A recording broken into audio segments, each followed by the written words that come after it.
Good morning. Good morning. Such a pleasure to be here with the distinguished Librarian of Congress, Carla Hayden. You know, if she wasn't here, she'd be back doing her day job, pushing the library cart around Congress, like, here, Lamar Alexander is your copy of John Grisham's The Reckoning, and, you know, that's what you do all day, right? And they don't have to have fines. Wow. They So get that's off. a good thing. All right.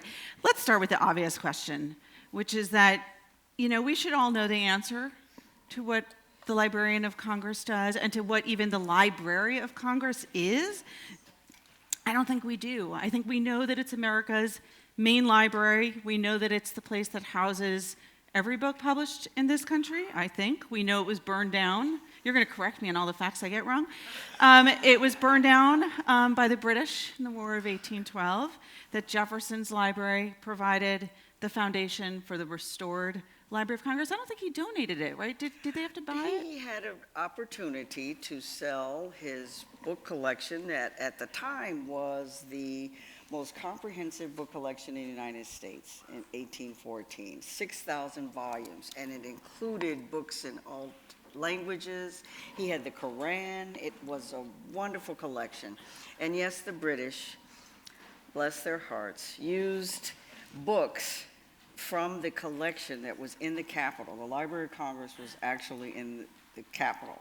And they used books from that collection to start the fire in the Capitol. Oh. And there's a fireplace in the Capitol that has the scorch marks.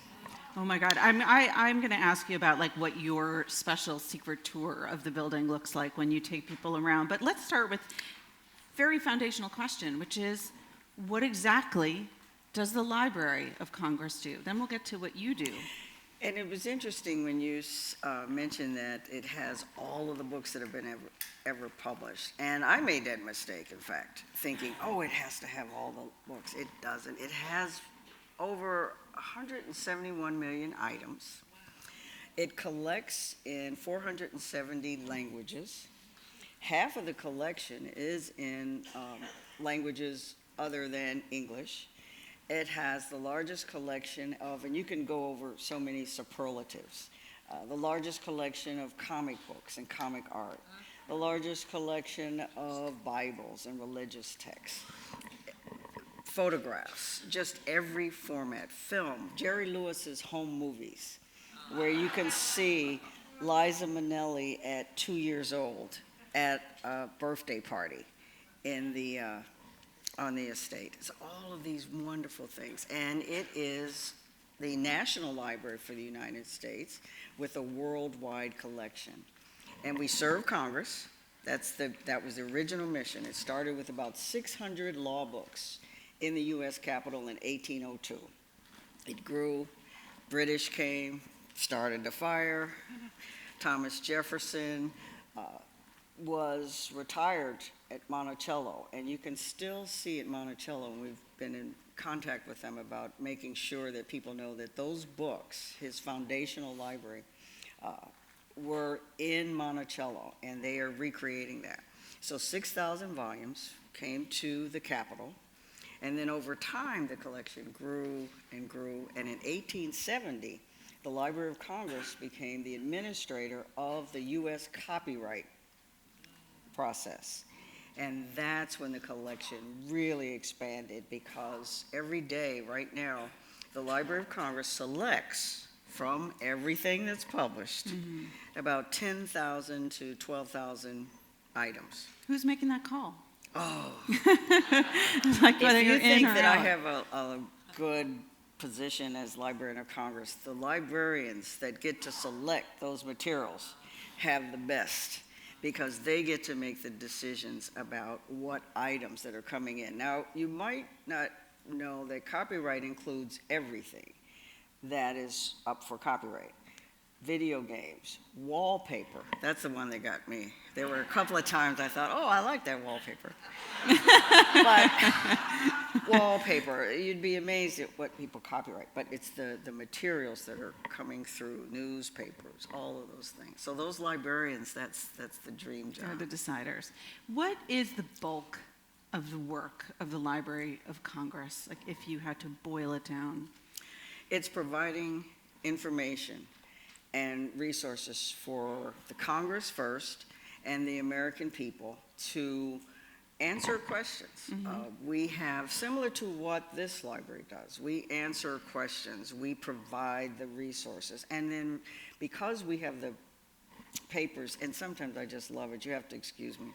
I'm a librarian, I'm sitting in a library, and I get to say that we have the papers of 23 presidents from George Washington to Calvin Coolidge, 36 Supreme Court justices, including Sandra Day O'Connor and Ms. Ginsburg.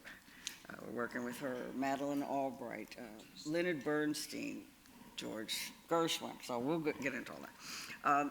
So what the library does is provide these resources. We're scanning and making sure things are digitized, so right now you can go online and see the handwritten notes of Rosa Parks and how she felt in her own handwriting. And we are making sure that these things are available as much as we can online, but also in person. So you have Scott Berg, who is working right now, wonderful author, on a biography of Thurgood Marshall.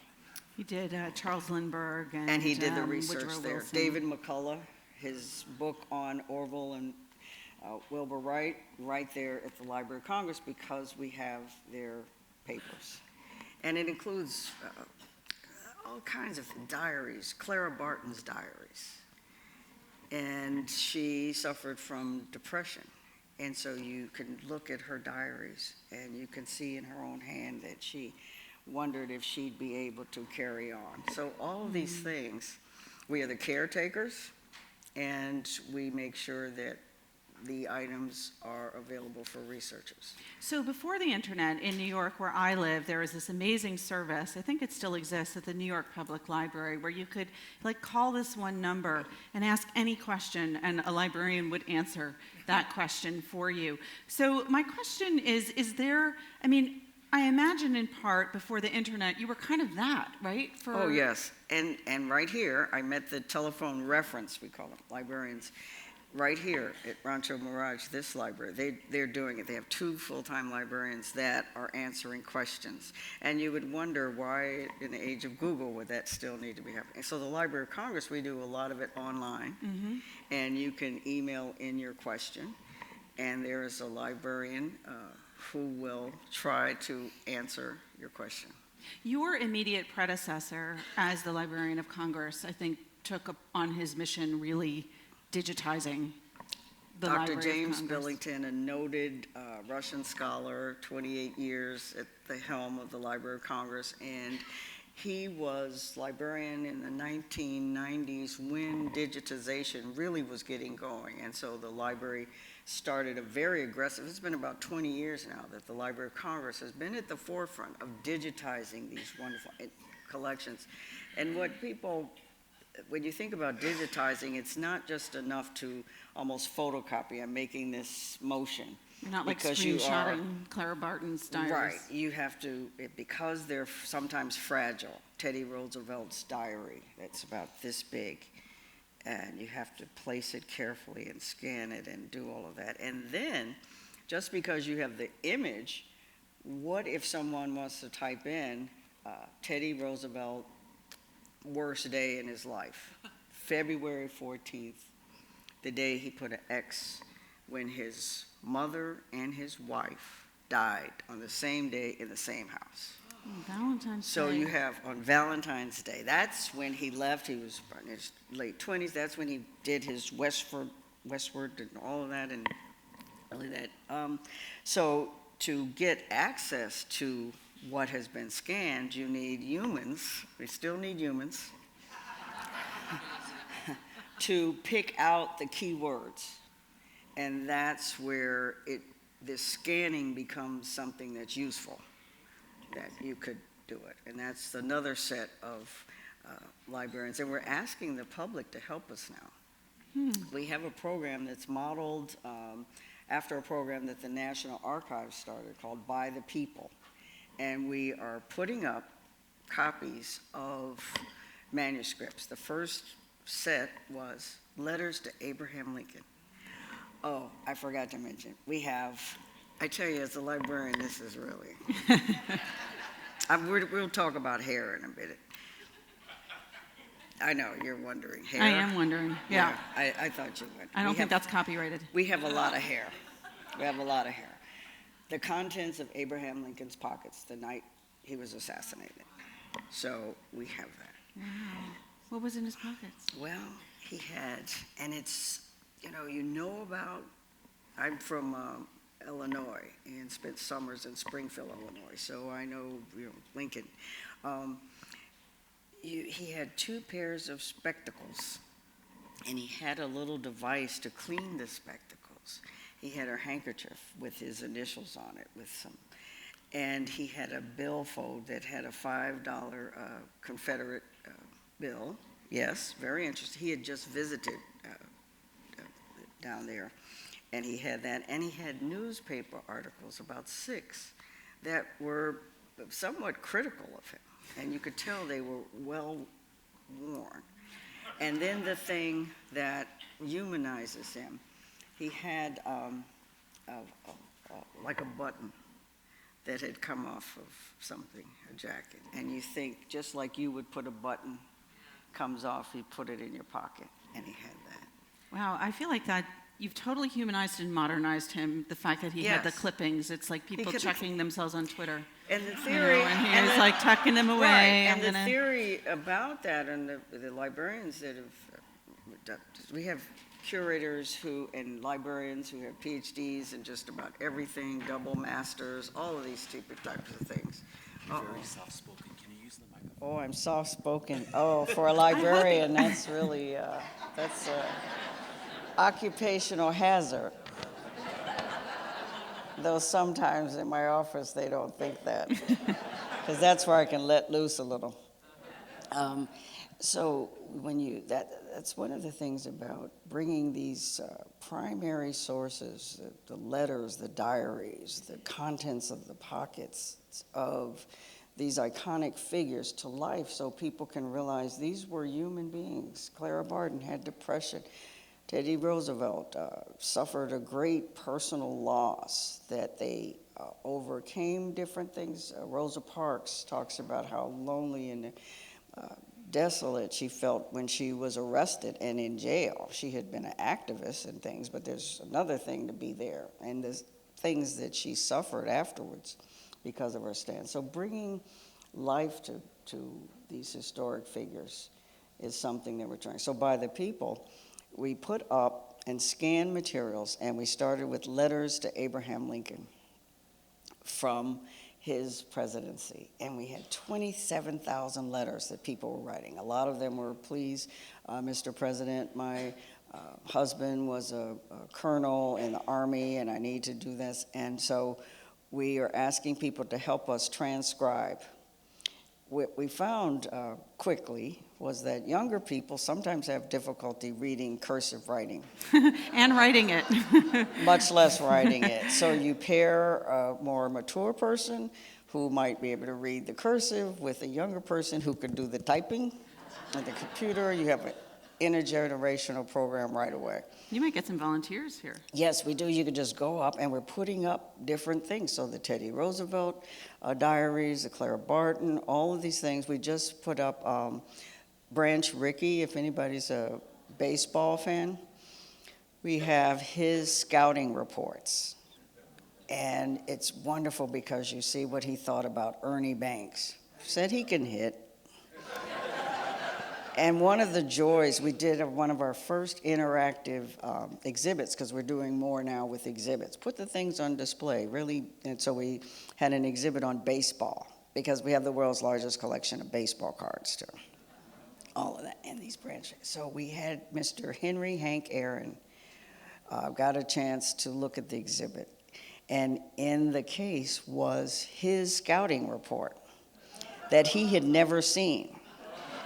And so the librarian who curated the exhibit said, Mr. Aaron, there's your scouting report. Have you seen it? He said, no. And she said, would you like me to read it to you? And he said, yes. And then she said she got terrified because in it was a pretty honest assessment. You know, it started out, he had a pretty good swing, and then it said he needed to work on this or that or everything. And she's reading it, and the more critical part is going, and she stopped and she looked at him, and she said, well, sir, he said, he was right. So we made a copy of it for him. So those types of things. So you mentioned Billington, one of your Yes. immediate predecessor. James Billington. Some other names of note, former librarians of Congress whose names you might recognize: Daniel Borston, the historian, Archibald MacLeish, Herbert Putnam.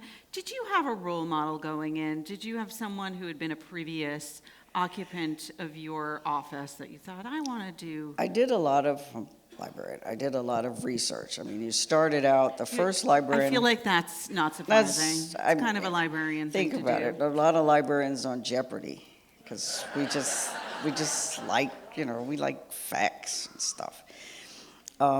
So in looking at the previous, and Dr. Billington, for instance, I knew him. He had been very gracious to me during my career, so I had personal experience with Dr. Billington and knew what he had done. And in looking back at the first Librarian of Congress was actually the clerk of the Senate, I believe.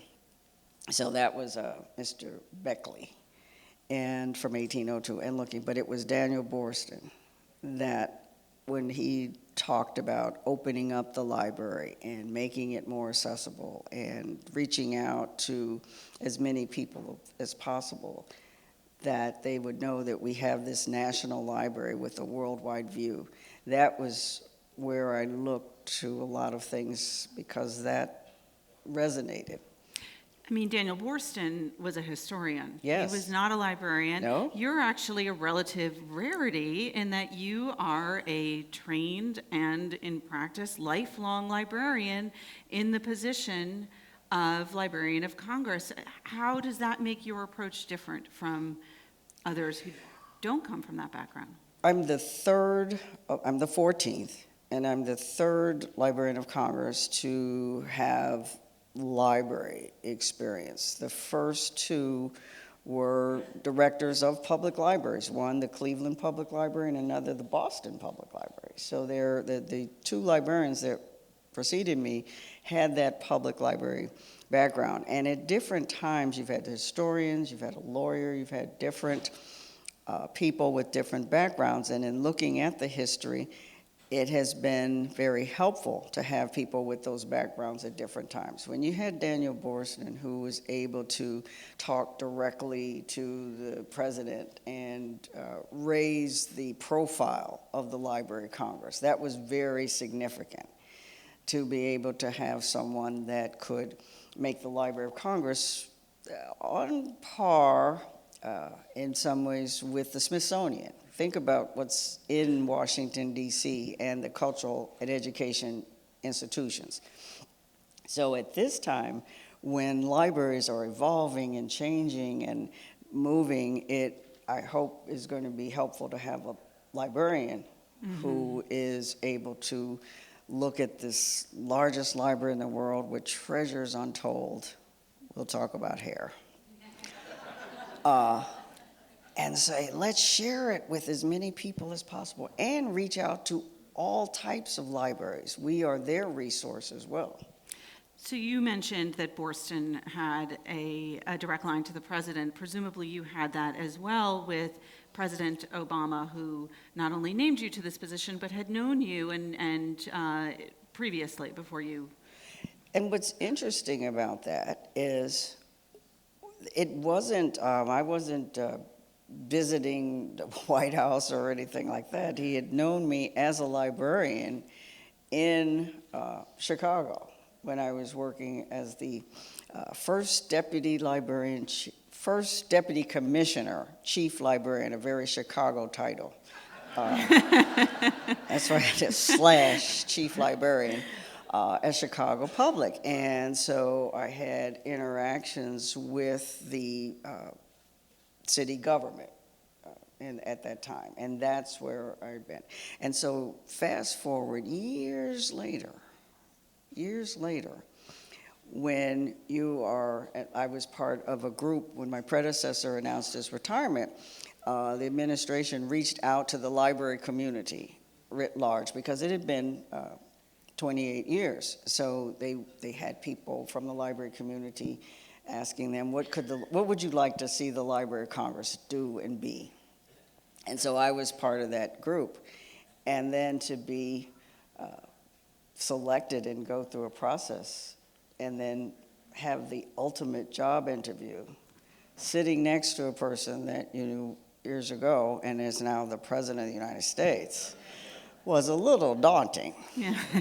to say the least. But what he said was, I know you're still a librarian. You're a career librarian, your library colleagues have recommended you highly. And he talked about seeing those treasures, seeing the contents of Abraham Lincoln's pockets, seeing all of these things. And he said, what could you do to make sure that as many people as possible in this country, children, everyone, could have that access? And that's when I said, well, I think I could work on that. This is the job for me. So when you went in, was that your defining mission, or what for you personally did you go into this job thinking, if I do one thing, this is going to be it? Opening up the treasure chest. There are so many people that have no idea what the Library of Congress has. They see the name Library of Congress. They think it's just the reference library for Congress, and it is. And we do that, and we take pride. We have a group of people, specialists, about hundreds of people that are in different fields that just serve Congress. They are the 24/7 reference arm of Congress. And it's bipartisan, nonpartisan, the latest research. I went down to visit their offices when I first got there, and I've never seen so many coffee pots per square foot. It's like, okay, there's another one, there's another one. So whenever Congress is in session, those specialists are there, no matter what. So we do that, and that's why they serve it. But people don't know that they can be 16 and get a reader's card. They don't know all of the things that they can come to Washington and see, but also all the things that we have. So that's the one thing that if I could help open that up and connect people. You, as you mentioned, you're the third librarian to become the Librarian of Congress, but you're also the first woman to be the Librarian of Congress and the first African American to be the Librarian of Congress. What did it mean for you personally to have this great honor? Well, I'll mention my professional part, being the first female. Librarianship is one of those professions that are called the feminized professions, where 85 to 90% of the workforce is female. And sometimes the top management doesn't reflect that. So the other three are social work, nursing, education, and librarianship. And so let me just say that when I became and was nominated, my library colleagues, quite a few of them, were very, very pleased, because the thought of a woman, and when you go into the Jefferson building, that's the flagship building, built in 1897, often called the most beautiful building in Washington, D.C., just a crown jewel. You'll see on in marble the names with gold etching of the Librarians of Congress. So you have Daniel and John, and this and that, and then it's like, Carla. One of these does not look like the other. So that's something. And then personally, so that was really something to have a female in that. But to be a person of color personally was very significant for me. In fact, because people who looked like me were denied the right to read. And I tell this story on my mom about that, because I was sworn in by Chief Justice Roberts, and that was really something, and the Speaker of the House was there, and I was preparing my remarks and I'm going over it with my mom. So I said about the feminized profession, but then I was really going to talk about what it meant to me personally as a person of color. And so I said, good librarian that I am, we did the research. What were all the laws that forbid slaves from reading? And I got them, and there were a lot. And you could have your fingers amputated, and you could be whipped, and the people who taught you to read could do it. So I'm going over it with my mom, as I do most things. She's 88 now. And I'm going over it, and I'm real excited, because this is going to bring it home. And she looked at me, she's listening. She said, Carla, that could be a downer.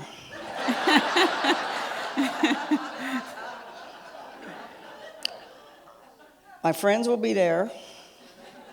I will be there. Can we condense it to people who look like me were forbidden to read? And there were a lot of laws.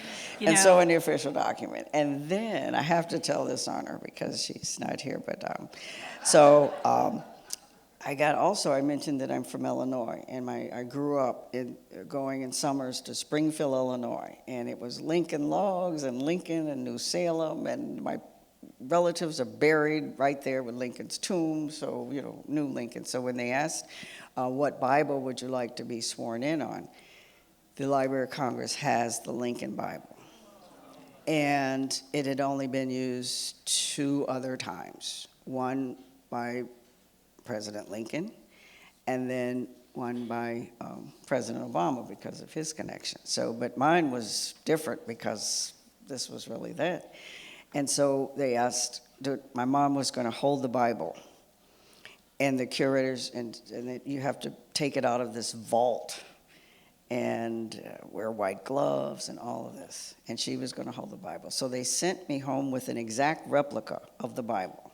The same weight, the same things. And I got on her because I said, we have to practice this. They're going to come up, the Chief Justice, everybody's here. They're going to come up to you. They can only give it to you at the edge of the stage with the white gloves. You have to hold it like this, and then you give it back. I had her going.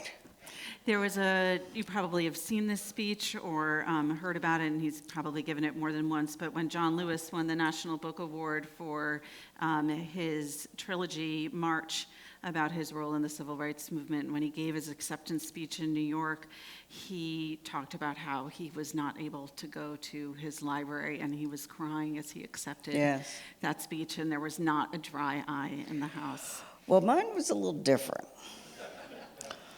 I got a little, so my mom gets up there, she looks wonderful, she's holding the Bible, I'm doing it. The Chief Justice starts to administer the oath, and I had practiced. And then it was just the occasion just hit me, and I fumbled the oath. And there's this wonderful photo, it was in the New York Times. Did we write up the fumble? No. And people have commented, oh, your mother is looking at you so adoringly. No, she was looking at me like, oh. You were so worried about me. Look who fumbled the oath. Were you like little Carla wanting to, growing up, wanting to be a librarian, thinking like one day I'm going to have this job? No. I loved books and reading. My parents were both classically trained musicians. And so my dad started the string department down at Florida A&M and Historically Black College. There with that Marching 100. My mom, piano. She came as accompanist, and as she said, she had to learn his music. Because she, back in the 50s, women, they were the accompanist. But I grew up under a grand piano in practice rooms, and they would put books and things there. So when I was 12, everybody knew that I wasn't going to be a musician. We all agreed it was okay, no pressure. But what stuck was this love of words, and so my earliest memories of reading were with Bach and Rachmaninoff and classical music because that. So I associate. They would look at manuscripts and notes and hear music, and I would look at words and hear voices and stuff. But I never thought about it. I was an accidental librarian. I fully admit it. What book made you a reader? Oh, well, it actually was being with, in those summers in Springfield, my grandmother loved to read. And so she would read and had a book, Hans Christian Andersen stories. And she would read to me, and she loved to read. And so I grew up around people who loved to read, and I wanted to do it because I knew there was magic in that stuff because I was hearing these things. So I wanted, in the books that I was looking at under the piano, were not quite CD run, but on that level. Mm-hmm. But you would look and stuff. So I wanted to that magic. I wanted to do that too. Another part of the library's mission, in addition to opening up the collection to the country, is really, it seems, to promote literacy. Yes. And you do a lot to that end, and I don't know if people here are familiar with all of the efforts, but the Ambassador for Young People's Literature, you've just named a new one after Jacqueline Woodson, Jason Reynolds. Are you worried? Like, do you worry that people aren't reading, that kids aren't reading, that people don't have access to the library, that everyone's just on Instagram? Well, what we're finding with the youth ambassador, Jason Reynolds, who's a superstar with young adult literature, and right before him, Jacqueline Woodson, who's also that. Young people are reading. They love graphic novels. They're reading things. The superstar at our National Book Festival, 200,000 people in one day in Washington, D.C., with all of these. The superstar who had people lined up for 4 hours was Dave Pelkey. So don't go saying that Captain Underpants isn't a real book. Or Dog Man. But he was has dyslexia. Yeah. And he understood, and somewhere in his life, someone recognized that he had a reading difference. And that's what you really need to think about. Some young people read differently. And so they're reading, and they want to read. They read online. They read these graphic novels and manga and all of this. So there's, in fact, and you know this well, the largest group of readers and in publishing is with young adult and children's books. Yes. They're doing quite well. So they're reading. It's just sometimes the adults get a little judgmental. And if we see someone reading, a young person laughing at all the, let's say, bathroom humor in Captain Underpants, and you're saying, but they're gobbling it up. They're gobbling it up. So next time you're in Washington, I urge everyone to go to the Library of Congress, which is probably the most beautiful building in It's been said Washington. that. It's really amazing. And if you're there Labor Day weekend, to go to that National Book Festival, which is just such a heartening phenomenon to see hundreds of thousands of people out there of all ages. All ages. Standing online to see, whether it's Ruth Bader Ginsburg or Raina Telgemeier, who's another graphic novelist for young people. But in the Library of Congress, when you got there, and you had access to all of that stuff, like, what did you want to see the most? It was really something that's when I started to use social media. I walked down from that stage and said, I opened an account, and I said, I'm going on a great adventure in the world's largest library, and I'd like you to come along with me. And so every day or so, there's something that I post. Like on Instagram, we should all follow you? Yes. Okay. I'm looking at my colleague who helps me with that, because I say, oh, this is great that the curator just brought in some negatives that have never been seen. Diane Arbus with her contact sheets with her grease pencil marks on showing the face of Social Security that have never been seen. Let's put that up. Or Rosa Parks' writings, yes, but what about her recipe for peanut butter pancakes? We've got that. Let's humanize her. So every day or so, the librarians are bringing things, or they're cataloging things, and the Jerry Lewis home movies. I said, oh gosh, that is so cool. The hair. Okay, let's talk about the Let's hair. just Otherwise, get it people out of are there. going to Let's just be get like, it- how let's could get you it not out. ask her about the hair? So the hair. So I'm interested in some of the Thomas Jefferson things. And then they said, well, you know, we have Thomas Jefferson's hair. You do. Right. No, we do. And so curator comes out. And there's this beautifully, and we have an entire preservation conservation department, and they make beautiful bindings and boxes and cases for like the contents of the pockets. And so they bring out this box and pull out a drawer, and there are 4 locks of Thomas Jefferson's hair. Quite substantial pieces. And they have them from what age and everything. And then the curator says, you know, we have more hair. So I'm thinking more of Thomas Jefferson's hair.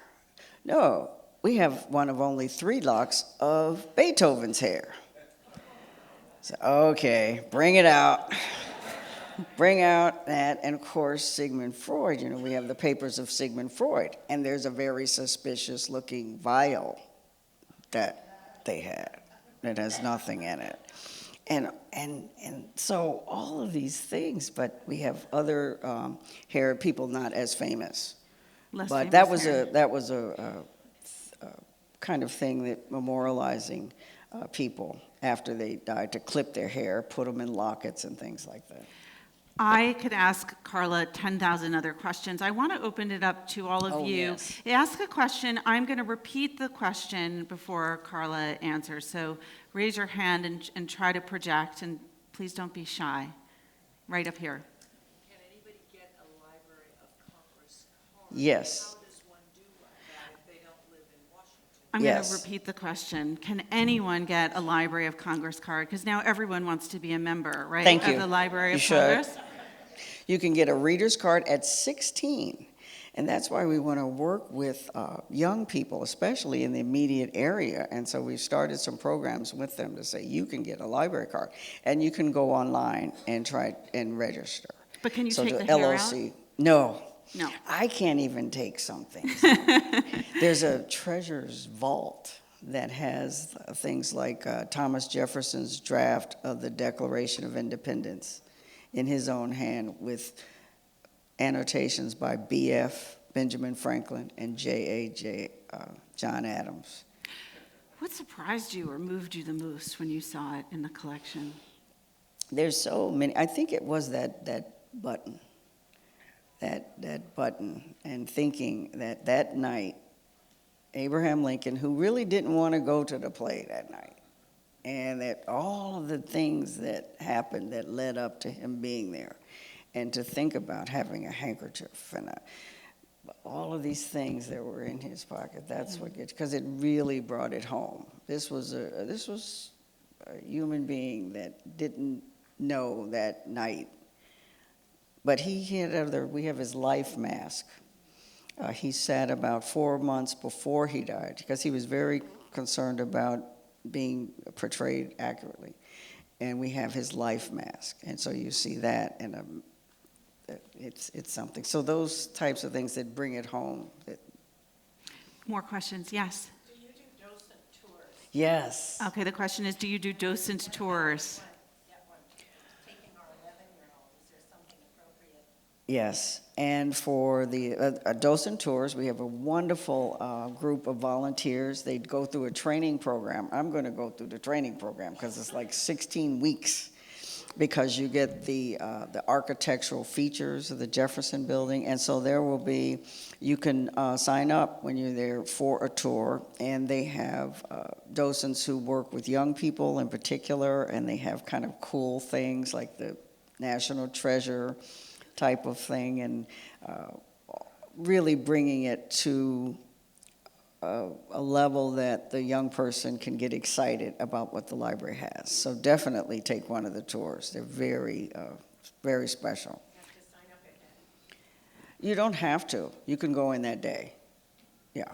But if you tell them ahead of time, and a lot of times when people go ahead of time, it's when they have different languages. And if there's a docent who speaks French or something like that, that's when it would be good to let them know so that that person could be there. Over there. Is it possible to see a particular treasure that you have, such as all the baseball cards? All right, I'm Yes. going to repeat the question. Is it possible to see all the treasures that they have, including the baseball cards? Sometimes that is helpful if you contact the library ahead of time so that they have the person who could bring the things up. But in those reading rooms, you can actually, and that's the joy of it, you can actually see some. Now, not all of the things in that vault, like the contents, that's why we were doing more with exhibits. And we're going to have a treasures gallery. And we're working on that now. So some of those things, like the Gutenberg Bible, you can see that now, only 3 in the world on vellum. But we're going to do more with having these treasures that people can see out. So in the next year or two, you'll be seeing that. But yes, you can ask to see Branch Ricky's report on Hank Aaron, and they'll bring it out. Yes. I might have a silly question. I have No. an extensive football memorabilia. Ooh. Going back to 1865. Do they take donations? We take donations. All right. And my eyes are lighting up because we're very heavy with baseball, America's game. Not as much with football. We have a Football Nation exhibit up now, but that's not one that we have as much on. So yes, we take donations, and some of our collections have been gifts. The Rosa Parks collection was a gift from Howard Buffett Jr. And so we've had people so yeah, well, definitely. Yes. Over there, yes. Hi, I was wondering where you see the future of libraries in 100 years. Do you feel like they're going to fill the same niche in our community as they fill now, or are they expanding? Where do you see libraries? I'm Well, going to repeat the Oh, yeah. question. Where do you Just see libraries? Where do you see libraries in 100 years? And I had the honor and pleasure of being in discussion with Susan Orlean yesterday with her library book, and she has at the end, she ends it on a note of optimism, because the library you're sitting in right now is an example of how libraries are evolving to be more community centers with the observatory. They're expanding to be not just a warehouse for materials, but a place, that third place that's talked about, for an exchange of ideas, having authors come in, having young people be able to have maker spaces. So I've been touring all over the country, going to different libraries, and I'll be talking about this library in particular. It's the only one with an observatory. There's a library in Findlay, Ohio, that has a whole Beyond Books checkout section where you can check out sewing machines, musical instruments, traffic cones. That one kind of I thought they were having construction in the library, so I was like, I didn't pay attention. Think about it. You might want to teach your young person how to drive. You might have construction in there. So libraries are expanding this, giving information, being a resource place in communities. Here's a nice fact that came out this week. Gallup's poll showed that Americans go to the library more frequently Yes. than they go to movies and like several other leisure activities. So Yes, and there's another book, Palaces for the People, that talks about the social, Eric Kleinenberg, that talks about the social infrastructure, public spaces. So as we get more technologically advanced, you also see that people want to go somewhere and use their technology around other people. real community. Yes, and right. Thank you. All right. I don't know this lady. She is not a plant,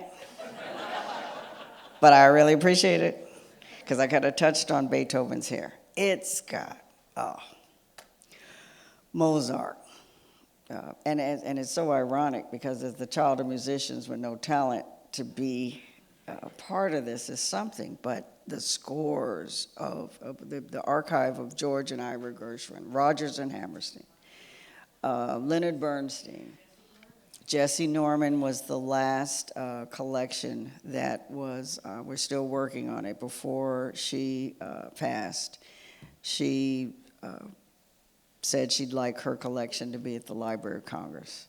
And that's phenomenal. We have Leonard Bernstein. I mentioned those